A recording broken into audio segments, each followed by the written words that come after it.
CM Sukhu को मिली जान से मारने की धमकी। हिमाचल में मौसम को लेकर अलर्ट जारी।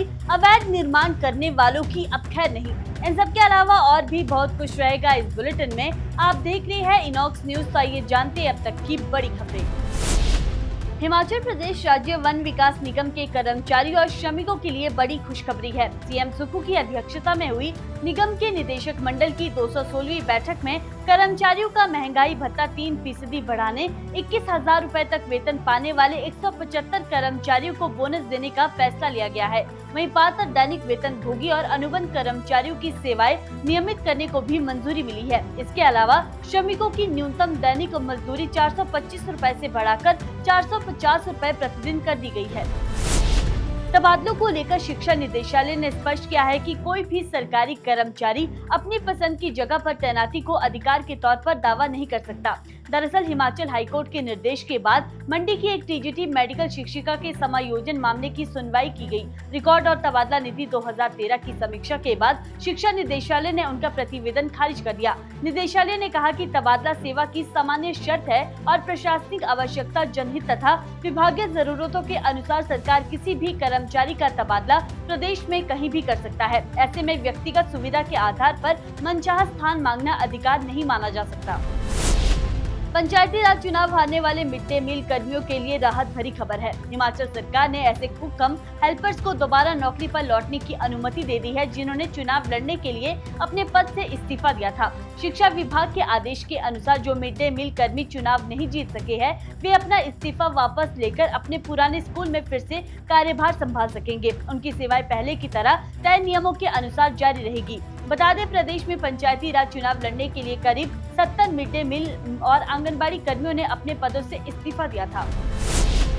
चंबा नगर परिषद ने अवैध निर्माण के खिलाफ अब तक की सबसे बड़ी कार्रवाई शुरू कर दी है। नियमों का उल्लंघन करने वाले 143 भवन मालिकों को कारण बताओ नोटिस जारी किए गए हैं। नगर परिषद के अनुसार कई भवन बिना स्वीकृत नक्शे के बनाए गए, जबकि कई जगह स्वीकृत मानचित्र से अधिक मंजिलें बनाकर निर्माण नियमों की अनदेखी की गई। नोटिस में 15 दिनों के भीतर अवैध निर्माण हटाने या नियमों के अनुसार सुधार करने के निर्देश दिए गए हैं। चेतावनी दी गई है, तय समय में कार्रवाई नहीं होने पर बिजली और पानी की कनेक्शन काटे जाएंगे और इसके बाद कानूनी कार्रवाई भी अमल में लाई जाएगी।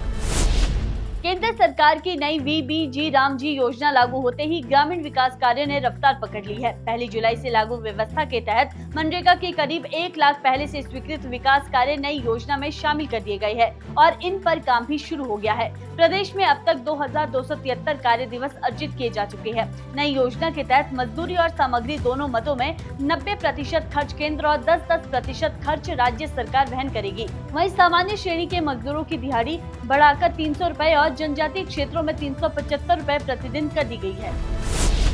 मुख्यमंत्री सुखविंदर सिंह सुक्खू के खिलाफ कथित आपत्तिजनक वीडियो पोस्ट कर जान से मारने की धमकी देने के मामले में पुलिस ने त्वरित कार्रवाई करते हुए आरोपी को गिरफ्तार कर लिया है। अदालत ने आरोपी को 4 दिन की पुलिस रिमांड पर भेज दिया है। पुलिस अब ये जांच कर रही है कि वीडियो किस उद्देश्य से बनाई गई है, किन सोशल मीडिया प्लेटफॉर्म पर साझा की गई है और क्या इस मामले में किसी अन्य व्यक्ति की भी भूमिका है। पुलिस का कहना है कि सोशल मीडिया का दुरुपयोग कर किसी व्यक्ति या समुदाय के खिलाफ आपत्तिजनक सामग्री प्रसारित करना कानूनन अपराध है और दोषियों के खिलाफ सख्त कार्रवाई की जाएगी।